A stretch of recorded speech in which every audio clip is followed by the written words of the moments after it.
Citizens speak out as protesters across the globe continue to call for their governments to act in the best interest of the people and the country. They gather in marches throughout nations such as the Czech Republic, Libya, Palestine, Spain, Saudi Arabia, Syria, and Yemen. Tens of thousands of people in Spain defied a law prohibiting protests on the eve of elections as they rallied in squares the day before polls were set to open on Sunday, May 22nd. The demonstrations were held in continued protest of government austerity measures as well as the nation's unemployment, which is running as high as 45% for young adults. Around 40,000 people marched in the Czech capital of Prague Saturday to protest government plans to reduce funding for pensions, healthcare, and social benefits. Saudi officials arrest Miss Manal al-Sherif on Saturday after she protested the nation's ban on driving for women by driving herself in the city of Khobar and then posting an online video of her experience, calling for other women to join her. In Yemen on Saturday, security forces shot and wounded at least 35 more protesters on the same day that activists signed an agreement for President Ali Abdullah Saleh's resignation.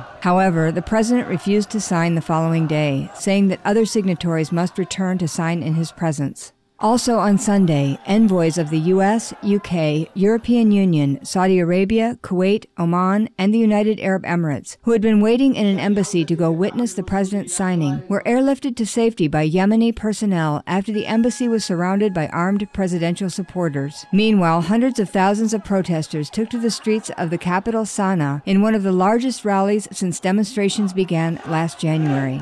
During a funeral procession on Saturday in Homs, Syria, where 10 of 44 pro-democracy protesters killed nationwide the day before, security forces opened fire on a crowd of some 40,000 people, killing at least 11 and wounding 27 more. Meanwhile, after being detained in Syria and then Iran, Al Jazeera journalist Miss Dorothy Parvaz was released and reunited with her family in Canada following 19 days of detainment. Her account of the experience included a harrowing 3-day imprisonment inside a Syrian detention center, where she was taken into a courtyard blindfolded and also witnessed firsthand the continuous cries of Syrian men as they were being brutally beaten.